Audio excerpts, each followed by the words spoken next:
Does going 85% actually get you to your goals faster and for longer than the full gas approach? 1.21 gigawatts. Managing the all or nothing mentality is a huge obstacle to staying consistent and seeing consistent results. So today, we're going to reprogram your brain.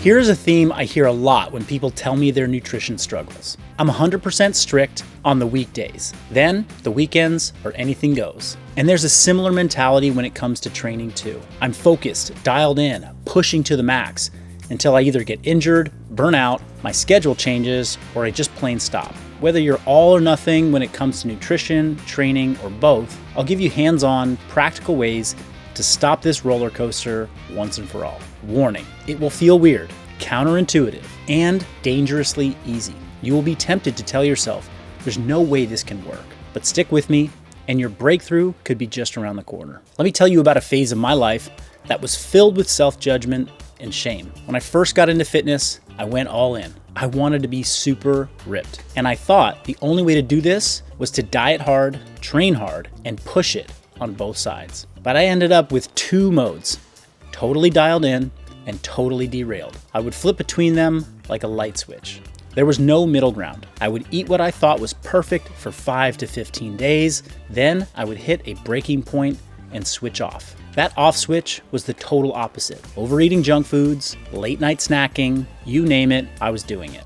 I'd fall asleep on the couch with a jar of empty peanut butter and a spoon. And then I would get so disgusted with myself that I would force myself back on the horse of perfection. I would regain some momentum on the 100% strict journey, and depending on the people I was surrounded by, the time of year, and the goal I had set, I might last longer or shorter before the whole thing started again. But here's what I learned from years of hard-fought battles. Telling myself I just wasn't disciplined enough. It has nothing to do with me, you, your worth as a person, your discipline, motivation, or abilities. It has everything to do with time. Let's break this down. 100% perfect Monday through Friday, plus completely off Saturday and Sunday, can overall be less than 50% compliant. Hitting the F it button can easily erase whatever progress you made in the 5 days of being strict. And in some cases, it leaves you worse off than before you started. The 100% hard charger approach, which comes with periodic or frequent setbacks, is not the most productive way to get anywhere.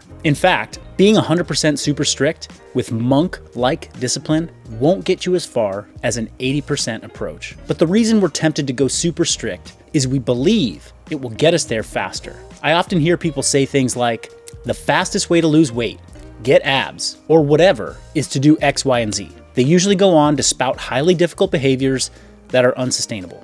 I hate the categorization of something as the fastest way to get anywhere. It's just not realistic for the vast majority of people. Fast equals deprived, overly intense, and zero tolerance for anything outside of the plan.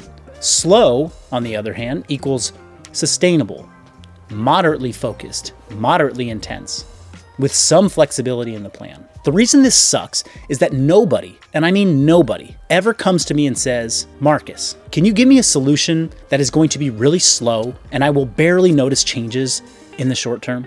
Everyone wants their problem solved faster. People will always choose the fastest solution that they can afford. They will even choose that path if it has a low probability of working in the long run. So when the fitness and health experts talk about the more sustainable approach as a slower approach compared to the overly intense deprivation approach, they're actually guiding people indirectly down the wrong path. So here's our mental reprogramming that will actually get results faster. The faster path is the more sustainable path. Unless you're a robot with no soul, the sustainable path is the only one that will get you to your goal. The fast path is a shiny looking shortcut that leads right to a dead end. It will tempt us to follow, only to derail us and leave us with feelings of failure and shame.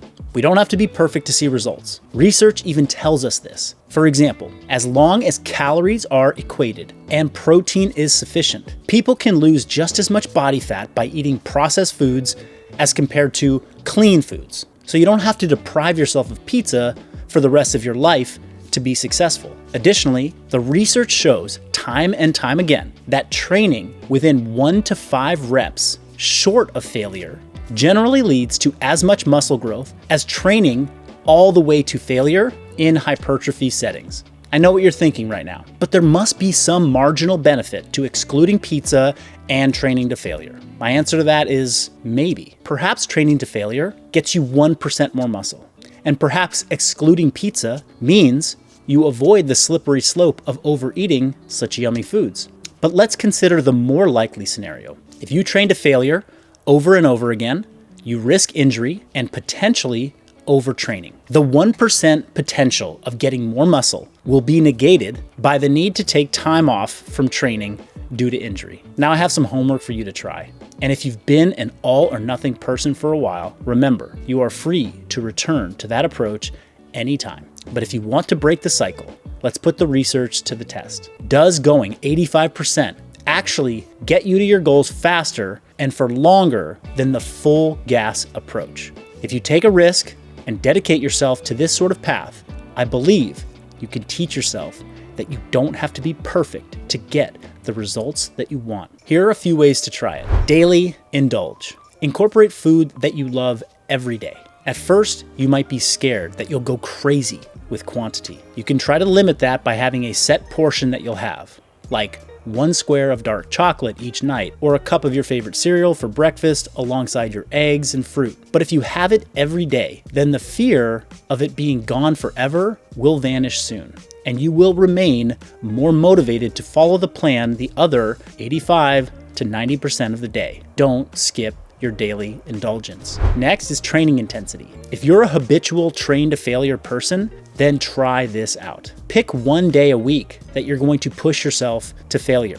The rest of the days during the week, limit your top sets on all your lifts to 2 to 3 reps shy of failure. Don't push past this. And maybe over the course of a month or two, you'll reduce your frequency of failure days even further. You will be surprised. We cling to all or nothing mentalities like these for cultural, psychological, and personal reasons. But none of the reasons why we cling to them are rooted in well-researched progress. Can you be willing to actively not engage in the old process? It will be uncomfortable trying a new approach. Let's ditch the phrase more sustainable to describe some of these approaches that involve less intensity and overall strictness. Instead, let's use the phrase more effective to describe these approaches that are sustainable, because in fact, they will get you where you want to go. The sooner we acknowledge that, the better. Faster and more effective actually means taking the less aggressive